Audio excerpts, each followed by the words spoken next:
হাই everyone. তো ভিডিঅ'টো আজি বিশেষ এটা কাৰণত বনাব লগা হ'ল। আজিকালি মাৰ্কেটত মানে এটা কথা শুনি থাকোঁ যে GH ষ্টেৰইডতকৈ বহুত ছেফ কম্পাউণ্ড, মানে মাচুল বিল্ডিং বহুত মানে ষ্টেৰইডতকৈ বহুত বেছি ভাল কৰিব পাৰে। তো সেইদিনাও মোক ইনষ্টাত এটা ল'ৰাই মেছেজ দিছিলে যে ট্ৰেইনাৰে মানে GH চলাব দিছে, ষ্টেৰইডতকৈ মানে GH বোলে বেছি ভাল মাচুল বিল্ডিঙৰ ক্ষেত্ৰত, আৰু মানে ইমান বোলে ছাইড এফেক্ট একো নাই। তো সেই কম্পিটিশ্যনো নকৰে, মানে এনেই আৰু মাচুল বিল্ডিঙৰ কাৰণে তাক GH চলাব দিছে। তো এনেকুৱা কিছুমান কথা শুনি থাকোঁ, সেইকাৰণে ভিডিঅ'টো বনাব লগা হ'ল।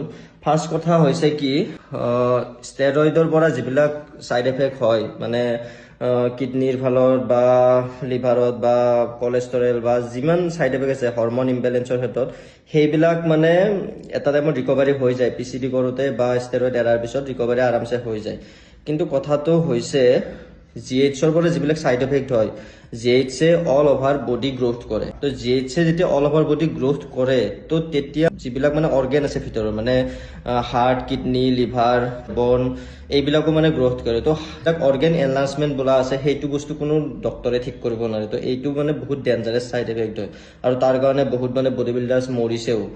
কথাটো হৈছে GH ষ্টেৰইডতকৈ ছেফেষ্ট নহয়, আৰু মাচুল বিল্ডিঙৰ ক্ষেত্ৰত ষ্টেৰইডতকৈ ইমান মানে ভাল নহয়।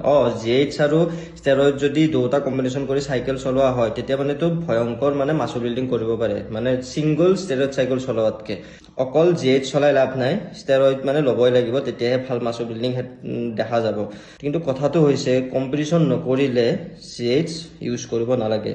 আৰু বিগিনাৰ্ছৰ কাৰণেতো GH একদমেই নহয়। GH, ইনচুলিন, IGF সেইবোৰ বহুত এডভান্স লেভেল বডি বিল্ডিঙৰ কাৰণে হয়। এনেই আৰু মানে মাচুল বিল্ডিঙৰ কাৰণে GH বা চলাই লাভ নাই। মোৰ মতেতো ষ্টেৰইডো চলাব নালাগে, কিন্তু কোনোবাই যদি চলাব খোজে মানে সেইটো আৰু বাধা দিব নোৱাৰোঁ। কিন্তু বিগিনাৰ্ছে GH চলাব একদমেই নালাগে। এইখিনিয়ে মোৰ ক'ব লগা আছিল। Thank you, bye by.